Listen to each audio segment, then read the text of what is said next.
Welcome to the Beyond the Burst podcast, your weekly deep dive into the gear that shapes the sounds. We're your hosts, Dave Lozon and Sean Finkler from Lozon Music in Canada. Each week, we'll be looking at the most exciting guitars, pedals, amps, and studio gear that crosses our path. Plus, real talk about the music industry and the stories behind the gear. Whether you're a bedroom shredder, touring pro, or gear nerd, just like us, you're in the right place. Red oceans are like shark-infested waters. Yes. Right? Where Yes. there's a lot of blood in the water. Right? That's Right. that's what the idea is. Right. So Right. there's a lot of bleeding. There's a lot of loss of blood. The ocean's not blue. It's red. Full of blood. Full of blood. No, that makes sense. So red oceans, low-end guitars. Why we don't carry cheap guitars? We get asked this question often. Why don't you guys carry, whatever X brands, second tier, third tier brand? Can you get it for me? The answer is no. And there's many reasons that we don't carry that stuff. We can't, turn water into wine or, perform miracles on these products to make them work properly. Right. We can't rebuild every instrument that comes through the shop because we don't have the capacity to deal with the problems that are full problems that come with this level of guitar. I think what often happens is people read a lot of magazines. You read the literature. I shouldn't say magazines because a lot of things are online now, but there's a lot of articles promoting the lower end stuff. And those are maybe marketed articles or things that the big manufacturers are putting out there, trying to promote something. And so I think as guitar players, they look at that and get the wrong idea about certain pieces of gear, certain models, thinking that, hey, this is going to be up to a higher standard. They said so themselves. That's in their advertising, right? Right. Yeah. The new standard. Guy from Premier Guitar or whatever said, right. This is amazing. These new XYZ models from ABC Guitar Company that are made in Indonesia, right. China, wherever, are just as good. That's the pitch. That's the pitch. It's just as good as the real thing. Right. And so in our experience, we've carried some low-end guitars in the past. We've done that throughout the years as we've built up to where we are today. But there's a lot of issues that we've faced along that pathway. So I wanted to talk about some of those issues. I mean, just starting with some of the construction methods and the materials that they're using. The fret material. This is a common one that we've seen. Well, this is a new thing. New thing in the last, decade or so. Yeah. Right? Like, people say, if you've seen people with nickel allergies all of a sudden, I don't think they're not really allergic to nickel. And they're having this problem with their fingers on the fret.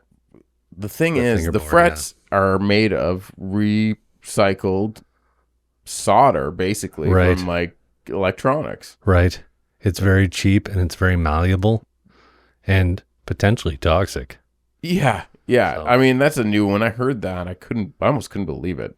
Yeah, but I think that is true because there's some of the material you see on those low-end guitars, the fret material itself is like very soft. And it seems like impossible to polish some of them too. Like it's like they can never get that proper luster to them. No, it's definitely got a green tinge to it. Even brand new guitars on the wall with that slight green look. Yeah, so that's a kind of more recent development. I think this is what happens along the pathway of, can we make it cheaper where the player isn't going to necessarily see it right away? Can we do something a little cheaper here? Right. I mean, it's kind of gross, right? Yeah. Like, really, like the idea is like the race to the bottom, and the idea of selling to people this fantasy, right? That it's just as good. It's not. Is it? No. It's not just as good. Like, I'm sorry. There's a huge difference. Absolutely. There's a huge difference in the material, the construct, everything. So don't tell people it's one thing. Like, it's kind of like, it just feels It's really, a little it deceptive. feels gross. I think big part of that is the margins are maybe bigger on that stuff and the volume is so much bigger because you can sell anyone a $500 guitar. I mean, so for the most part, I would say the audience is a lot broader with $500 versus 5,000. Yeah, it's a broader audience, but I feel like I couldn't do that. Another thing, as far as specs go, the wood that they're using. So the wood, the really thin veneer tops, we know that. So when you see the maple cap, it's not going to be this thick, robust, beautiful piece of maple. It's going to be a thin veneer. It's from the same, it's not the same tree. It's not the same species. It's not, but it is a wood fiber product that we're using. Asterisks, right? And the wood that they're using too on the bodies, a lot of times this wood, it's not cured properly. We've seen that enough where the wood hasn't cured properly. It's multi-piece bodies, and that's not totally uncommon. We see that with even some mid-level to higher-end guitars, but, we could be talking 6 pieces of really heavy wood glued together, so you see those multi-piece, super heavy bodies, and that's characteristic of those low-end guitars, too. Sure. It weighs 25 pounds, and yeah. But, and 10 pounds of that's the finish. That's the other thing, right? It's got Absolutely. Thick finish. thick finish. Thick and forgiving. That's what you need in when you're making something economically, right? A really forgiving finish. One of the issues that we've experienced too, in the past when we did this, some of the lower end stuff, we were finishing the builds. I think you mentioned it earlier, but the guitar comes in. People have kind of an expectation of what we're doing here. They expect the guitar to be functional and everything's working. The bridge is in the right spot.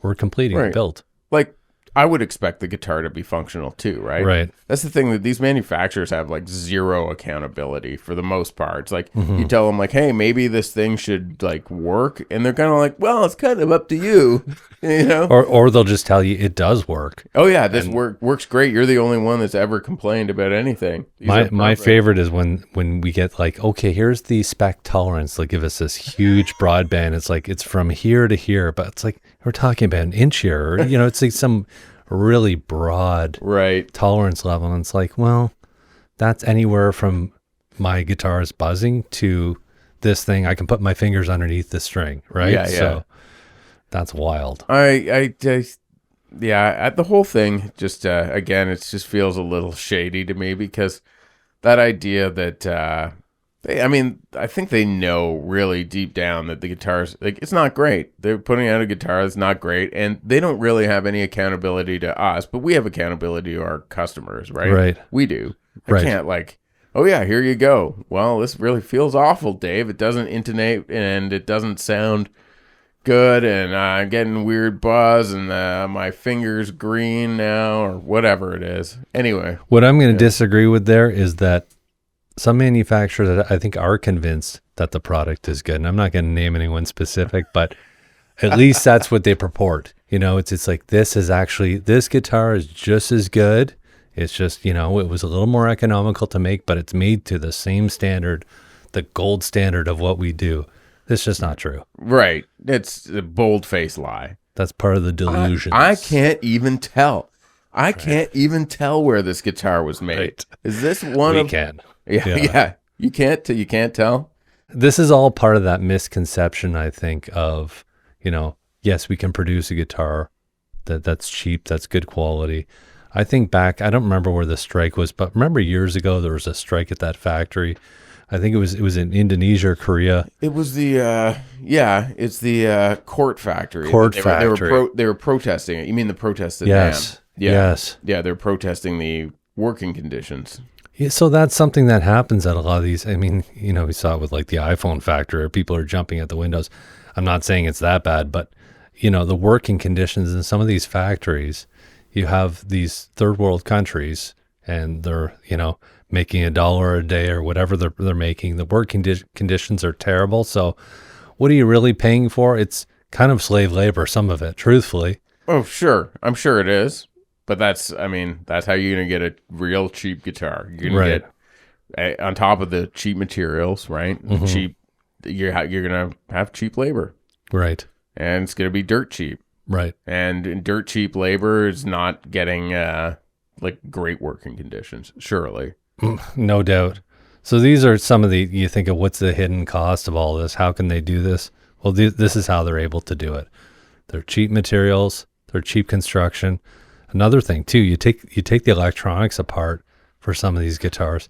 I'm thinking of a specific company with the switches. Oh my God. Every second switch is broken. Oh. The wire gauge is the thinnest wire you can possibly use. It's like the stuff you don't necessarily see is kind of hidden from you on these instruments. Sure. And in what we're talking about here are guitars that are generally respected as like the decent quality of the lower end stuff. Right. And it's not even decent quality. So, I mean, I'm sure it gets way worse. It must get much. You get the $100 Amazon guitar, I guess, is the bottom of the barrel, right? But again, this is more of these kind of delusions that you can get something that's really economical, but there's no cost to it. There is a cost somewhere. Yeah. And these are the costs associated with it. Yeah. I remember years ago, I can't remember what the brand is, and it doesn't even matter, but there was some Chinese-made acoustic that had come out with like, oh, it's got Adirondack top and it's Brazilian back and sides, and it's the same thing as this Collings. Right. That's the $12,000 Collings or whatever. It's the same thing, but it's made in China. Like, it doesn't happen. That just doesn't exist. No, even if the specs are the same on paper, I've heard stories about, somebody, I won't name specific manufacturers, but sourcing their wood. You have guitars made in China. They're sourcing their wood illegally. So the wood is even sourced properly or ethically. Right. And it's not cured properly. So yes, you're getting the spec of whatever, but it's like someone's breaking the law to get those raw materials. And I'm sure there's a breakdown. The Chinese government's not going after someone illegally sourcing wood, I would think. Probably not. I don't think there's that's a big deal with a lot of industries of stuff coming from some of these countries, North America, too. We are held to a pretty high standard. Yeah. As far as having correct paperwork of sourcing of wood, right? Sure. Like a lot of these woods, like we're talking about like Brazilian rosewood or something. These are, there's proper paperwork that has to be tied to the specific piece of wood that document the entire history. And this paperwork has to follow it from wherever it was sourced to the manufacturer, right through to finally to the owner, the end user of the guitar. You're talking about the Lacey Act. I'm talking about CITES. Okay. Not Lacey. Right. CITES, which is like convention, like for Brazilian rosewood. That's there's some cases you can, of course, still get Brazilian rosewood guitars, but that wood has to be harvested pre the embargo on that wood. It has to be documented, showing the history of the since it was cut down. Mm-hmm. Well, Taylor, comes to mind. They've been pretty cool with all this, as far as sustainability of woods, and it is important because we want to make sure that 50, 100 years down the road, if there's still humans on the planet, that there's going to be wood to make more guitars. Sure. Right? So you can't deforest everything, right? It's, back to manufacturers and, trying to push a lot of this lower end stuff on us, which we've been pretty resilient to. There's just, for us, there's no margin for error, and that means a few different things, but we can't afford to carry these instruments because then we're stuck rebuilding them. We have a world-class technician. And in order for us to make them presentable often, it's just the numbers don't add up, right? That's part of it too. So yeah, to receive the guitar from the manufacturer, then to do what we have to do to it, it costs us more money than there is profit in the guitar. Right. So if we're going to make this thing as close to right as it can possibly get, it's going to take every dollar we would have made on the guitar sale and then some. So it would be each one turns into a loss if you want to try and make it into a functioning instrument. Right, because there's so many, so many people with their hands in your pocket. I mean, in a retail environment, we've got reverb, we've got our fees, technician fees, everything starts to add up. And when you don't have enough to begin with, especially with a product that's not built properly, it just doesn't give us that margin to be able to carry that stuff if we wanted to. Sure. Yeah. And then even if you do all that and then you sell it at a loss or whatever, it ends up being which doesn't make sense, which is why we don't do it. But, and then there's a problem. Customer has another problem with it. Now you're absorbing the shipping costs, getting it back to them. There's a few $100. Yeah. At least. And truthfully, these manufacturers, they're not really like, none of them really want to stand behind this stuff. They want to an extent. They do, but they're looking to get out of it it's as much units. as possible. Oh yeah. It's quantity. Yeah. And they want to give you as many reasons as possible that they're not going to pay you to deal with the situation. Well, that's an interesting segue into this next part I want to talk about. Some of the manufacturers have gotten kind of cute. They've gotten a little cute with the way that they're able to give us money back. So we let's say the X manufacturer wants to offer a discount in MAP in the sale pricing of a guitar. So they'll say, hey, this guitar, it's not $700, it's $500. Let's just pretend. So we have to put it at $500. We don't want to be out of line, right? So we would have to kind of follow that format of here's the new MAP pricing. But they don't necessarily want to give us that margin that we've lost. They want us to take a credit and then reorder another guitar that's the exact same thing that maybe we had a hard time selling. Right. Or towards that same kind of low end stuff. So right. And then you're going to have it again, and then they're going to do it again to put everything on sale again. And then you can use the money to buy back into their thing. So really the only person that's turning units and getting anything for it is the manufacturer. Yeah. And like, don't get me wrong. Like it's, this is just about units. Like at those levels of guitar, the instruments, they don't care about the instrument at all. It's just a piece of, it's a SKU number. That's it. There's nothing behind it other than that. I think that's one of our biggest problems with it is that it's just a SKU number. It's not, we try to approach ordering anything, from a point of, we want the best possible thing. We want the guitars that people are passionate about building.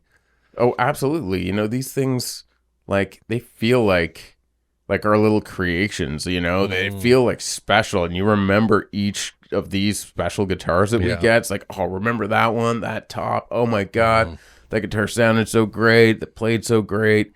Each one of these, a real, there's tangible, emotion and love in those building them. Yeah. Those guitars, and you remember them.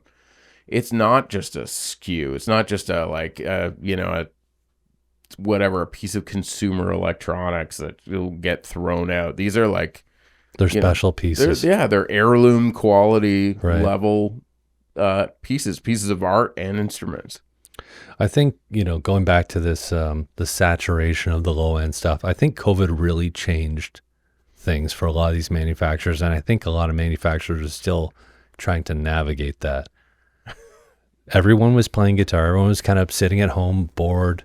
We're all picking up new hobbies. We're looking away to fill time because no one was traveling, no one's going out. We're kind of staying home.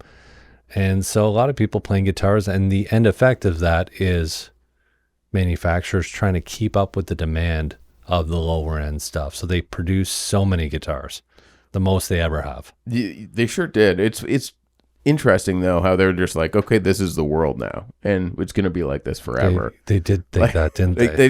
This is the new reality, is that we're going to be selling this many entry level guitars forever. So we're going to make this many as if we're going to do that. It's very strange, for these big brain business executives, right? to think like that. It's like Disco Stew thinking that records were going to continue to grow in sales. But they overproduced too many guitars. They built way too many guitars. And then all of a sudden it kind of came to a bit of a stop. For that stuff, right? For that stuff specifically, for the low end stuff. And the end result is we've got too many guitars. We have to get them out in the world. And that's why we're seeing more of these creative plans to kind of keep that pipeline moving. So, yeah, and the manufacturers are giving stuff away, or they're selling it themselves, like in the States, selling direct off their website. Yeah, it's kind of a very interesting time. Dynamic. It's an interesting dynamic. Yeah, like, and I mean, I'm very thankful that we're not involved in that, really, Right. because, it's not good to have all your resources tied up in something that you can't get anything back for. Right. That's not a good situation for moving forward. And a lot of places and a lot of businesses in this industry on our side, the retail side, are having a tough time. They Like are. the ones that got stuck with all that stuff and then had to sell it for below their cost or whatever, because then they never had anything to reinvest into their businesses, and it just goes pretty quickly down the tubes. So Yeah, and as we were kind of meeting that apex where it was like, hey, we've produced so many more guitars and you guys have a ton of stuff on order, because before it was taking us 8 months or 10 months or 12 months to get the stuff. You guys, we were asking you to order 2 or 3 years out. So you have massive amounts of orders. And then all of a sudden, the demand kind of slowed down and the availability increased. And then all of a sudden, here's 50 guitars, here's 30 guitars.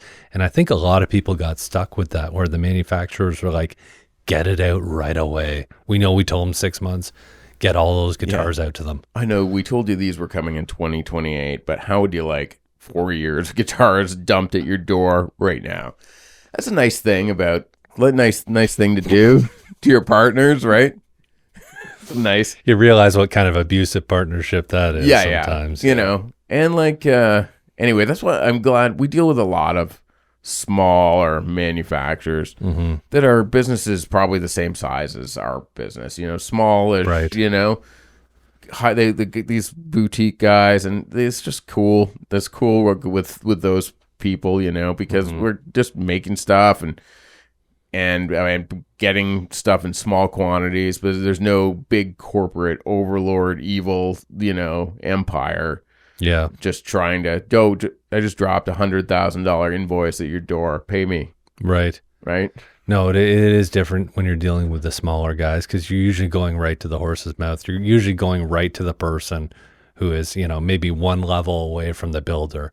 You're very connected with the builds, and that's much more exciting than, typing in SKUs and, for us at least. Well, sure. Anyway, and then those smaller guys, gave us a ton of orders that we didn't want during COVID. Anyway, Right. We're all through that now. That's Right. all done, and all that excess inventory is gone. Yeah. So it's kind of back to normal now. Yeah, it is, especially for us.